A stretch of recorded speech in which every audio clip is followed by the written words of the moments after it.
Hello there. Welcome to this taste challenge. I have had a delay and I couldn't understand what was wrong, and then I realized the nature of the problem. And I corrected it. Okay, sorry about that. I was planning to come on like 10 minutes ago. Here's Kavanagh Irish whiskey, blended Irish whiskey. No age statement, no website listing. I found out the trademark is belongs to Teeling Distillery. Okay, so Teeling of Ireland. It says traditional distillation, which I suppose means triple distilled, but they don't say that specifically. We know it's aged at least 3 years. Total Wine and More, on their website, they say it's aged 4 years. Is that really true? Yeah, it's probably true, but I can't really go by that. I want to go by the company's information, but I don't have that. I did find out it was introduced in 2014. I paid $17.99 for it. The price has gone up, but no shock there, right? Summer of 2022, not a good time for consumers. Okay, Bushmills Red Bush, mature to perfection in bourbon casks. First fill bourbon cask, and they say on the website it's aged 4 years. This is produced in Northern Ireland in the United Kingdom, the British part of Ireland, controlled part of Ireland. All right, Bushmills says 1608, but really the company's from 1783, but oh well.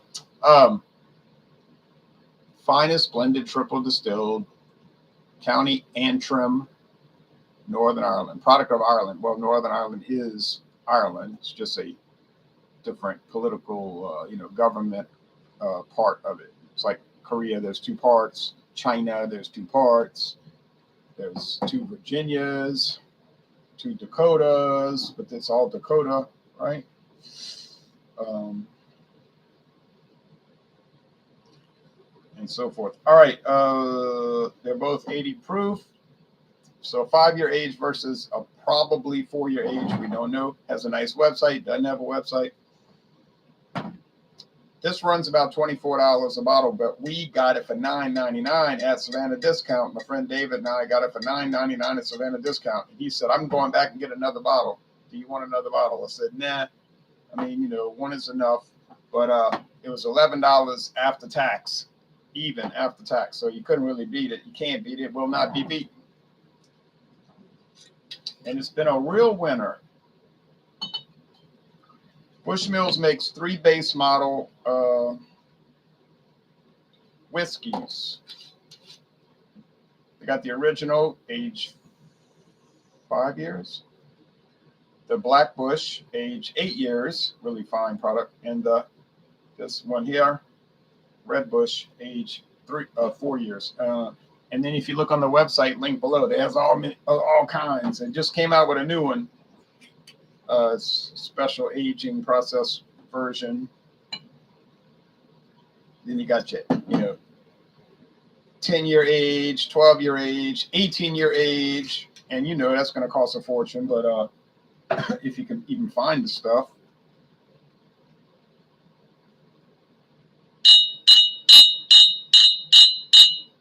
These they're both golden. Maybe the Kavanagh is slightly more straw.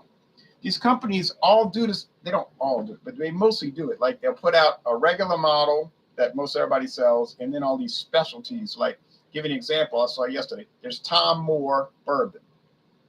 You say, Tom Moore, I don't think that's too popular. It isn't. Tom Moore, that's kind of inexpensive, isn't it? Yeah, I remember when Albertsons was closing it out for $12.99 a jug bottle, handle bottle. Total Wine Store has it for $14.99.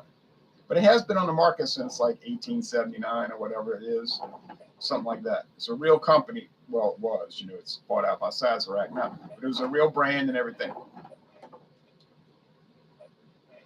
So I was at Total Wine yesterday, and they had Tom Moore, and right next to it, there's 3 new ones. I know they're new because I don't recall seeing them before, and I was in there a month ago. Tom S. Moore. And there's like a green, a yellow, an orange. And they're like Madeira wine finish, sherry finish, like port cast finish, something like that, mezcal finish, whatever it is.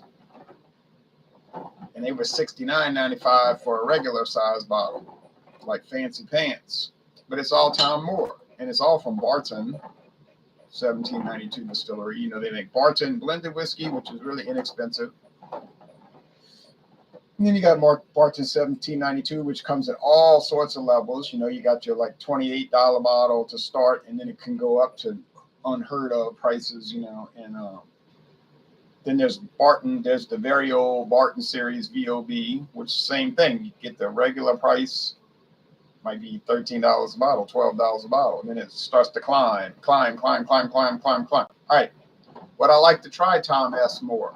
Yeah, I don't know about paying $70 though. I'd be satisfied to start with just Tom Moore for $14.99 a handle, right? It's probably pretty good. It's nothing special, I'm sure. Angelo Ziccarelli says, hello, my friend from sunny and hot and humid Arizona. Huh, humid? It's hot and humid here, 93 degrees today, but we're in a drought. We turn it into Arizona. We need rain. Okay. After this, Tuesday, get ready because we're rolling into single malt scotch. Yeah. Single malt. I got Finlagan and it's ready to roll. I did a solo review. It's ready to go. Now I'm thinking here that the ex-bourbon barrels first fill means the first time they refill it, it's really first refill. But the first time they put Irish whiskey in it is for this. You understand? They use it for bourbon, then they send it to Ireland, Northern Ireland, and they fill in it with this Bushmills.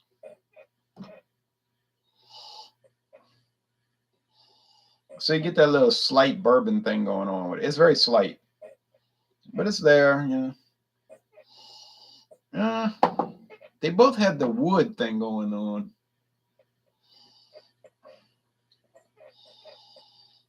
Oh. On aroma, I just think it's too close to call. Now, remember on the price, we're talking about $5 to $6 difference. You say, well, that's not really that much. I know that, but it is $5 to $6 difference just because I was telling them at Stout Sunday this morning, I said, the reason I bring up those price points is because people always ask me. They'll ask me. So if I don't bring it up, they're going to say, well, what about the price? What did it cost? So, I mean, just to avoid, I'm presenting it right up front, and then I don't have to ask because they know, because they hear what I'm telling them. People are curious. I don't see why that's a problem, but some people have a problem with it. Like, I don't know, it's kind of like a hang up or something. Like if you mention price, it's like, don't do that. You don't do that. But yeah, you do it. Well, I do it. All right. Anyway, taste.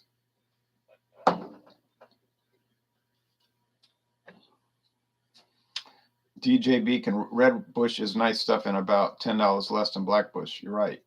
Bakak. Oh, well, you spelled it wrong. Well, that's all right. 23% humidity because of rain last night and hot and sunny. I get it. 87 degrees makes it extra muggy. Yeah. You want some real muggy? Come over here. I don't think you'd like it. I don't even like it. I kind of like it. I don't like it. I'm torn. I'm like ripped torn. Okay.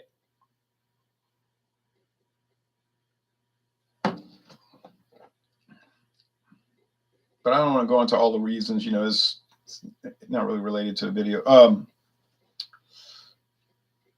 Okay. That's standard whiskey, right? It's just like standard.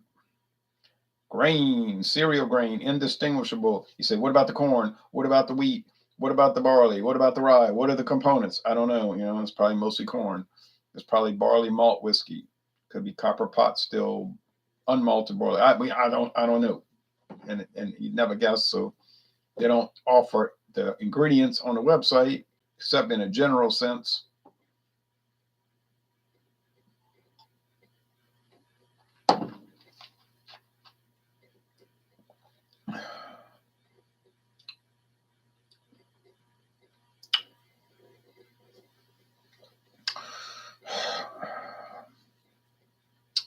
See, I think the Red Bush has that like more wood-oriented barrel, or if they say in Ireland, like they say casks. Barrel, wood barrel. Yeah. It's time to roll out the barrel. But I'm going to tell you the truth. And I always tell the truth on this channel, even when I'm lying. I always tell the truth, even when I lie.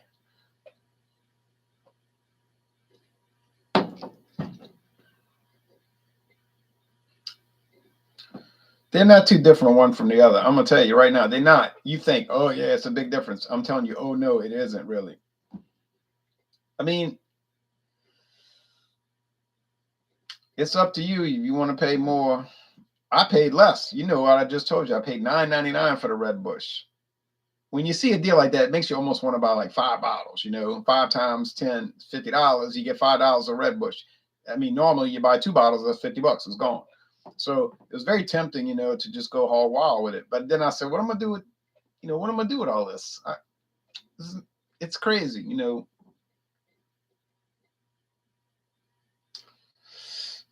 Is it worth it? Well, yeah, it's worth it if I'd have paid $50 for 5 bottles because it's good. It's a nice product. You're not going to lose on it. It's not like you say, oh, I regret it. You know, no, I mean, but then you're saying, what am I going to do with it? I mean, like, why did I do this? You said, well, you could give it as a gift. Look, I learned about this gift business. I got a friend who lives in Houston, well, Magnolia, well, between Houston and that area, you know, northwest of Houston. Somebody gave them a bottle of Bacardi Superior years ago. Now they call it Bacardi Black Label. They probably gave it to him in 2006, something like that. It's still sitting in the kitchen cabinet in this beautiful pantry up there they got in that beautiful house. I said, what is this doing up here unopened? Oh, somebody gave it to us for a gift. I said, oh, and it ain't never been opened. See, now they thought they were giving them a nice gift. Oh, these people going to love this stuff, you know. No, they're just not going to drink it. It's not that they're opposed to it or they think it's bad. They're not really drinkers, you know. They just kind of like dabble in it. So I've done that, giving gifts to people like, you ought to try this. Oh, thanks. And I'm looking at them like they're never going to open it. You know, they're not going to try it. So those days are over. I give my daughter gin brands, obscure gin brands, because she will try them and she will drink them and she will give me feedback. Always. She always said, well, look, I tried the Red Door. I tried the Bulldog. I tried the, you know, the whatever. And it was this or that, you know, and give me feedback. Now, if somebody gives me liquor for a gift, you know it's going to get tried. I do that. That's what I do, you know.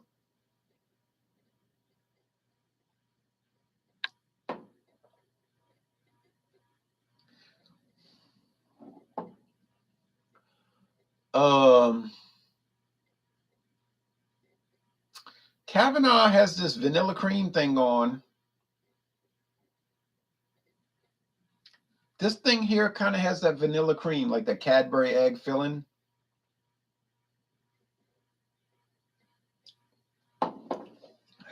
Y'all, I got to get it right because this is the tipping point. It's 4 wins, 4 losses. I can't afford to lose. I'll finish with a losing record. I don't think I ever did any taste challenges where I finished with a losing record. You say, well, I mean, if it's that much trouble, you may as well say that they're the same. They're even. They're almost indistinguishable. I mean, yeah, that's kind of the answer. That's sort of the answer.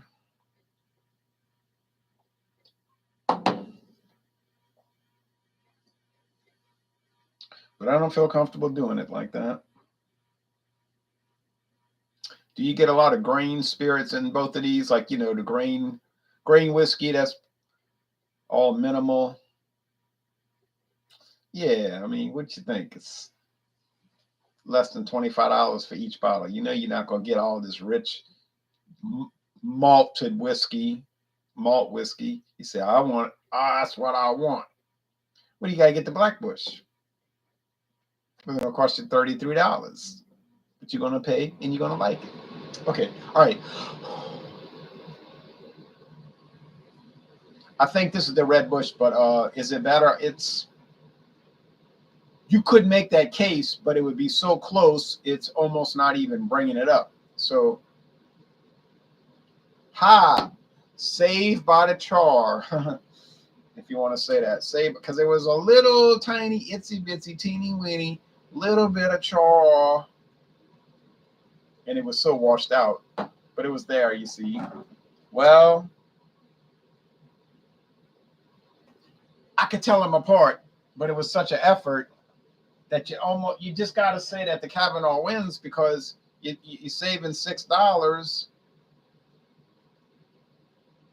and you got to go through this like psychiatric struggle just to figure out which one is which. And if you got to go through all of that, then I mean, now the Red Bush on the website, they say you should serve it chilled and neat, meaning it should be no ice.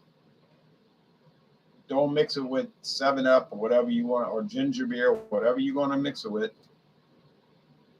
Drink it neat but chilled, like it should be in the freezer. Okay, I didn't do that. I'm drinking it at room temperature. So you say you're not following best practices. You're not following the company's website recommendation. You're right. I have never chilled an Irish whiskey of any brand, honestly. I don't even know what that would be like. I've never even used ice. I don't know what that would be like, although I could kind of imagine, and I would probably like it. I'd like it, but I've been doing all these taste challenges at room temperature, no ice added. I'd rather I just keep it that way going forward. Just don't fiddle with the program. Don't mess with the process. So final analysis with Kavanagh. Is it worth the $17.99? Yeah, I think it is. I really do. Is it worth $19.99? It is. How about above that? Now, above that, then you got to start wondering, So, in my thinking, it's a discount brand because I never saw it anywhere but Total Wine. Could it be an agreement from Teeling and Total Wine that it's only going to be sold at Total Wine? Well, that's very likely. It's probably what is going on.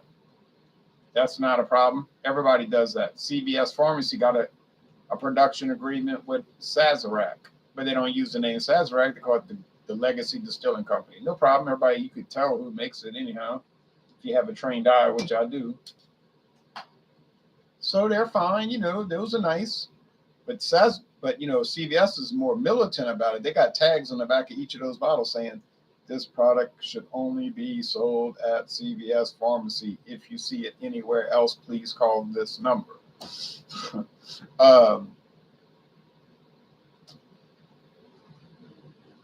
In the past, I have assumed that certain products were private label, and I come to find out that they could not have been unless they were sold illicitly, which I guess could have.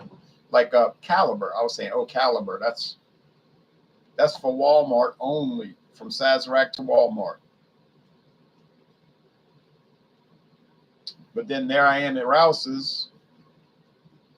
Look at them. They got 2 huge handles of Caliber Canadian right on the shelf. I said, well, I know what I'm looking at. I'm not in Walmart. This is at Rouse's. There it is. Same thing with Bandolero. If you start looking at Bandolero tequila, you say, that's made for Albertsons and all their subsidiary stores, like Jewel Osco and what is it, U.S. Grocery and Safeway and all these things. Look like they got 25 of them, different chains. It's all the same company, but there I am at Star in Kenner, Louisiana, on Louisiana Highway 49 southbound. I know Star isn't part of Albertsons, and look at what they got on the shelf. Bandolero. I said, look at this. Bandolero, silver and gold. And it's $1 cheaper than Albertsons. So I said, I guess I'll be buying it here. Okay. I don't know if it's any good. It's probably all right. So Azrac told me on the phone, we get our tequila from a really good company, and they don't ever send us anything bad. That's probably true. Okay.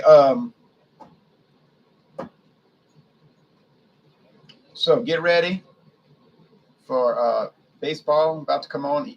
ESPN, the Yankees and the Red Sox. Well, the Red Sox, they finished, So now the whole question is, can you know who get you know what, right? So I'm about to go find out if you know who can get you know what. So Tuesday morning, the plan is to do the Van Lagen versus all the other single malts scotches that I have. And I got a pretty good amount now. It's starting to build. That collection is starting to build. Okay. Thanks, everybody. Y'all take care now. Have a great Sunday night and a good week.